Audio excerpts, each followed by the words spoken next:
EHS staffing gaps are creating real compliance risk. Walk into most EHS departments right now and you will find some version of the same situation. The person who knew every procedure, every inspector, every gray area in the regs retired last year. The person who replaced them is capable but still learning. And the enforcement environment is not slowing down to accommodate that transition.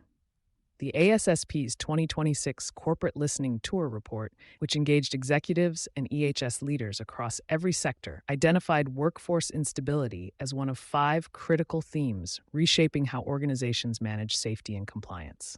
The finding was direct. The labor market is no longer just a background condition. Workforce instability is now a primary EHS risk. The knowledge gap is bigger than most organizations realize. The report puts a specific number behind what many compliance teams are already sensing. New employees in high-hazard environments typically take well over a year to reach the full compliance proficiency of a seasoned worker. During that window, those employees are more likely to miss the kind of facility-specific nuance that keeps a program inspection ready. The report also found that rapid onboarding directly amplifies existing risks, contributing to injuries, illnesses, environmental releases, and significant property loss, particularly among undertrained employees. Knowledge transfer, mentoring, and what the report calls safety IQ are eroding faster than traditional training programs can compensate for. The workforce, the report concludes, remains the primary constraint on safety performance. Enforcement is not waiting. OSHA's FY 2025 enforcement data shows a measurable increase in the rate at which initial violations are converting to formal penalties without extended correction periods. That pattern is showing up most in sectors with high workforce turnover, where facility-level compliance gaps are more likely to go undetected between inspection cycles. State agencies are adding another layer of complexity. Several states have moved toward more aggressive enforcement postures independent of federal priorities, creating situations where multi-site operators face different timelines, documentation standards, and penalty structures depending on jurisdiction. That divergence is catching organizations off guard in ways that were less common just 2 years ago. The self-disclosure problem nobody talks about.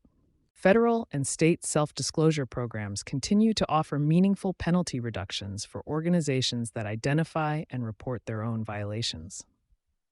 The catch is straightforward. You can only disclose what your team has the capacity to find first. The ASSP report found that the dynamic created by inexperienced workers stepping into roles previously held by seasoned professionals is causing systemic EHS risks and elevated exposure to serious injuries and fatalities.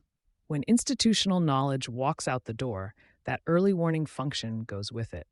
The report also flagged a promotion readiness problem that compounds this directly. Many workers are being promoted into EHS leadership roles based on technical skills rather than leadership ability or maturity, leading to communication breakdowns and increased risk at exactly the level where compliance decisions get made. What the better prepared organizations are doing.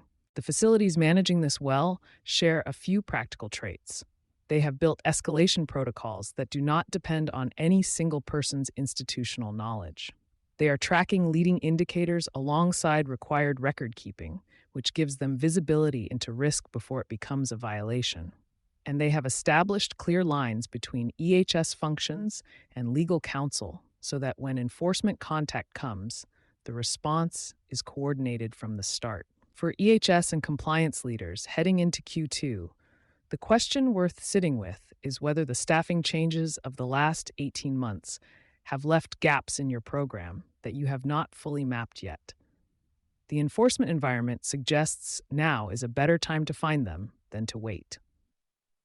You've been listening to Sustainability Soundbites by Environment+Energy Leader. For partnership opportunities, please reach out to our team.